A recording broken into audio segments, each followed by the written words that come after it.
برطانوی حکومت نے ملک میں غیر قانونی طور پر مقیم غیر ملکی شہریوں خاص طور پر بین الاقوامی طلباء کے خلاف ایک سخت مہم کا آغاز کر دیا ہے۔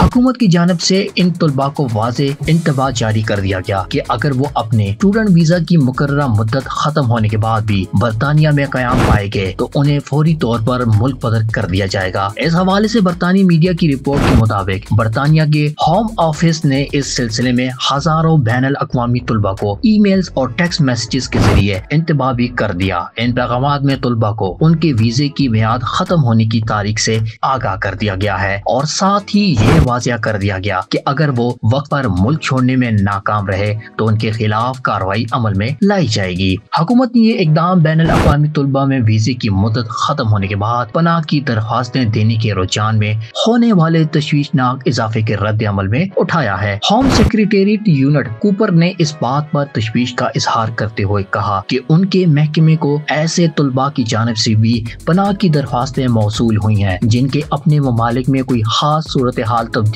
نہیں ہوئی۔ ان کا مطلب تھا کہ بیشتر درخواستیں محض ملک میں غیر قانونی طور پر قیام کو جائز بنانے کے لیے دی جا رہی ہیں۔ اعداد و شمار کے مطابق گزشتہ ایک سال کے دوران برطانوی حکومت کو موصول ہونے والی کل پناہ کی درخواستوں میں تقریباً 14,800 درخواستیں ان افراد کی تھی جو اوریجنلی برطانیہ میں طالب علمی کے ویزے پر آئے تھے۔ یہ ایک قابل ذکر اور تشویشناک تعداد ہے جس نے حکومت کو اقدام پر مجبور کر دیا۔ سب سے زیادہ چونکا دینے والا پہلو یہ ہے کہ پناہ کی درخواستیں دینے والے طلباء میں سب سے زیادہ تعداد پاکستانی طلباء کی تھی۔ رپورٹ کے مطابق پاکستانی طلباء نے کل 5,700 درخواستیں جمع کروائیں جو کل تعداد کا ایک بہت بڑا حصہ ہے۔ اس کے بعد بھارت، بنگلہ دیش اور نائجیریا کے طلباء کی نمایاں تعداد بھی شامل ہے۔ یہ اعداد و شمار ظاہر کرتے ہیں کہ یہ رجحان خاص طور پر جنوبی ایشیائی ممالک کے طلباء میں پایا جاتا ہے۔ خاندان کے ملاپ کی درخواستیں بھی معطل۔ یہ اقدام اس سے کچھ ہی دن قبل کیے گئے اور ایک اہم فیصلے کے بعد آیا جب برطانوی حکومت نے پناہ گزینوں کے لیے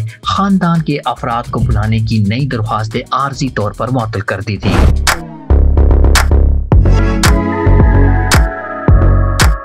برطانیہ کی وزیر داخلہ نے واضح کیا کہ فی الحال پناہ گزین اپنے خاندان کے ملاپ کی نئی درخواستیں جمع نہیں کروا سکیں گے۔ ان دونوں اقدام کو ملا کر دیکھا جائے تو یہ بات عیاں ہوتی ہے کہ برطانوی حکومت غیر قانونی تارکین وطن اور پناہ کے قوانین کے ممکنہ غلط استعمال کو روکنے کے لیے سخت پالیسیاں اختیار کر رہی ہے۔ حکومت کا موقف ہے کہ وہ قانونی طریقے سے برطانیہ آنے والے طلباء اور پناہ گزینوں کا خیر مقدم کرتی ہے، لیکن وہ کسی بھی قسم کی غیر قانونی سرگرمی یا نظام کو دھوکہ دینے کی کوشش کو برداشت نہیں کرے گی۔ اس فیصلے کا بین الاقوامی طلباء پر گہرا اثر پڑا ہے، خاص طور پر ان ممالک کے طلباء پر جو پناہ کی درخواستیں دینے کے حوالے سے ہائی رسک ممالک کے طور پر نشانے زد میں ہو چکے ہیں۔ طلباء کو اب اپنے ویزے کی میعاد کا خاص خیال رکھنا ہوگا اور اپنے وقت پر ملک چھوڑنا ہوگا، ورنہ انہیں سنگین نتائج بھگتنا پڑ سکتے ہیں۔